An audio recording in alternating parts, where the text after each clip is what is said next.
Så lige en kort video bare omkring navngivningen af organiske stoffer. Her ser vi alle vores stofgrupper i prioriteret rækkefølge.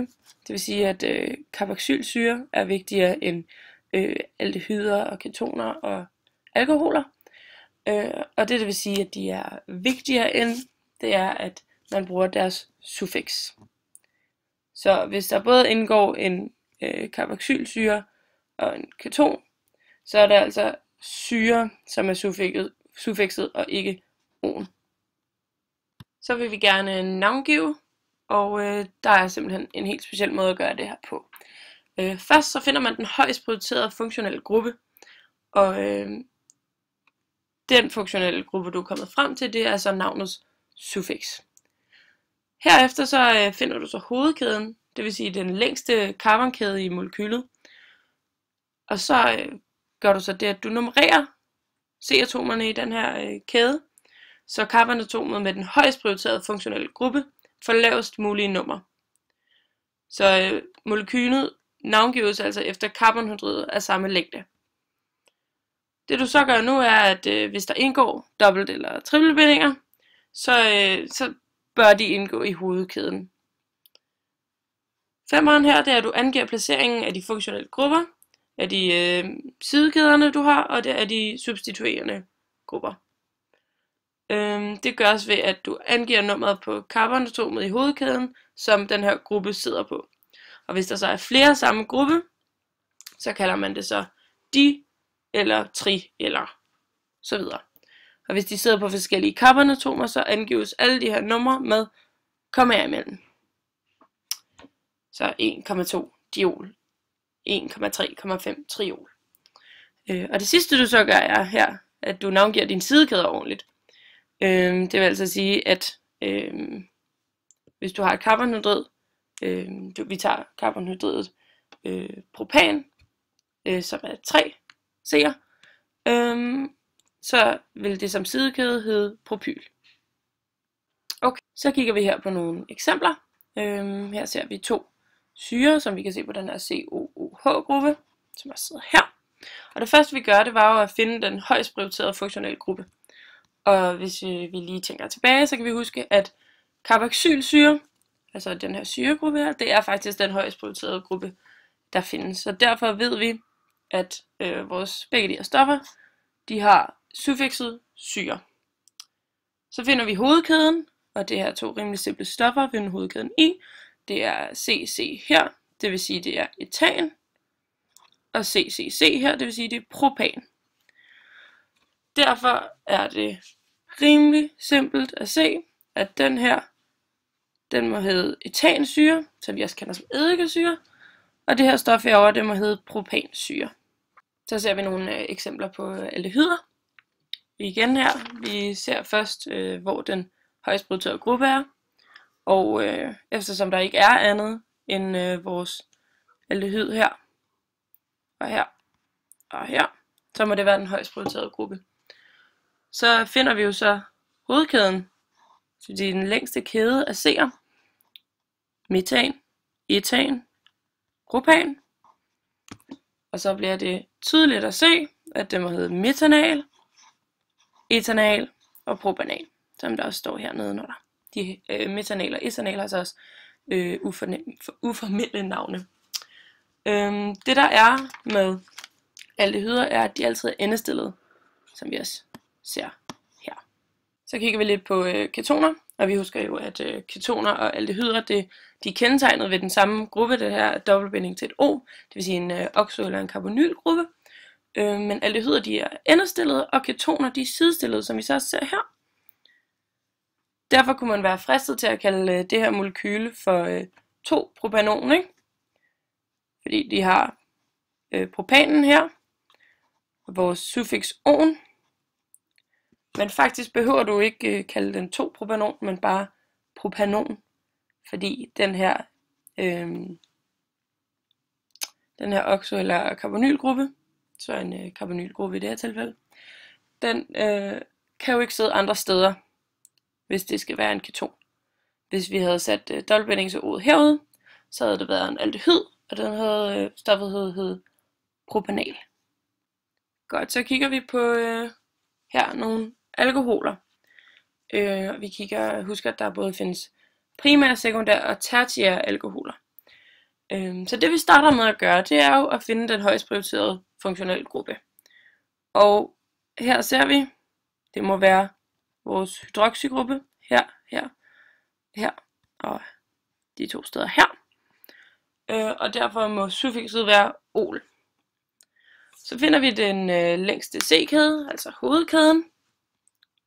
Her ser vi, det er 3 C'er, så det må være propan.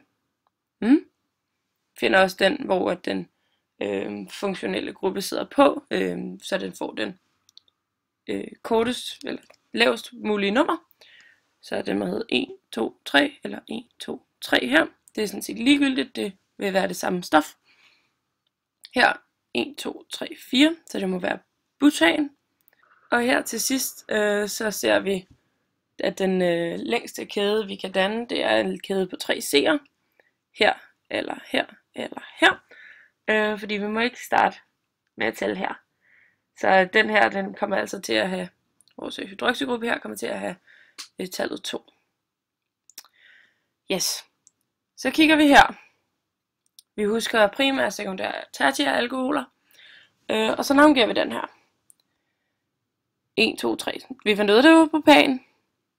Vi ser, at vi har en metylgruppe heroppe. Ja. Fordi det er metan, som sidekæde, det hedder metyl. Den sidder på den anden her.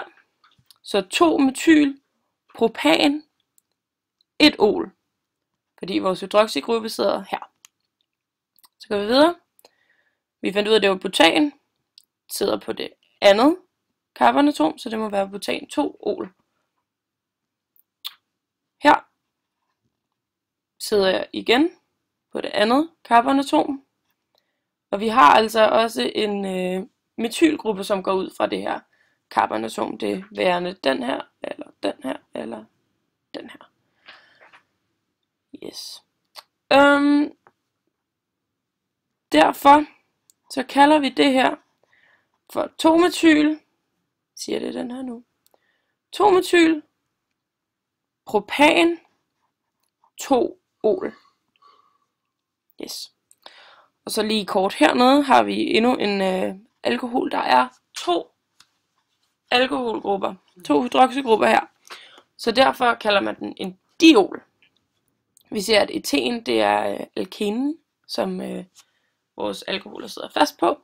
Og derfor hedder det her stof eten, fordi det er fra første carbonatom og andet carbonatom, 1,2 diol. Og det var diol. Så eten 1,2 diol. Så kigger vi på et lidt mere kompliceret stof her. Og vi starter som altid med at finde den højst prioriterede funktionelle gruppe. Lige her, så er det faktisk vores dobbeltbinding her. Yep. Og så finder vi hovedkæden. Vi tæller det rimelig åbenlyst her, at det må være enten herfra eller herfra, men altid sluttende her. Så 1, 2, 3, 4, 5, 6. Det er altså heksan, eller i det her tilfælde heksen. Så ser vi, at der er en metylgruppe på det andet carbonatom her. Det andet, så derfor må vores stof her hedde 2-metyl, fordi der er her en dobbeltbinding på det andet carbonatom igen. Hex 2, 1. Så 2-metyl, hex 2, 1. Endnu et eksempel her. Vi ser på det her stof og finder den højst prioriterede funktionelle gruppe. Det er de her 2 hydroxygrupper. Så vi ved, at vores stof ender på diol. Så finder vi den længste carbonkæde. Og i princippet er det jo egentlig den her. Yes. Men vi vil jo gerne have vores hydroxygruppe her, og den her for den sags skyld, til at have det lavest mulige nummer. Så derfor så anser vi det her som en sidekæde. Så vi tæller som om, at det her C med den her hydroxygruppe er det første. Så 1, 2, 3, 4, 5, 6 C'er. Det vil altså sige, at vores stof hedder noget med heksan. Vi ser, at den her sidekæde, det hedder etyl. Den sidder på det andet carbonatom, og vores hydroxygrupper sidder på det første carbonatom og det tredje carbonatom. Og derfor må vores stof hedde 2-etyl 1,3 diol. Og så har vi her et sidste eksempel, hvor vi ser en blanding af de funktionelle grupper.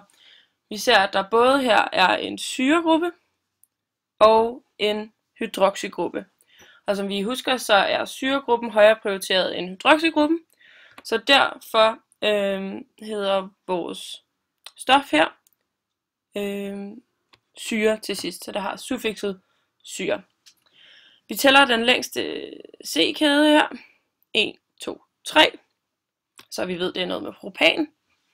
Og så kigger vi, vores hydroxygruppe her sidder på det andet carbonatom.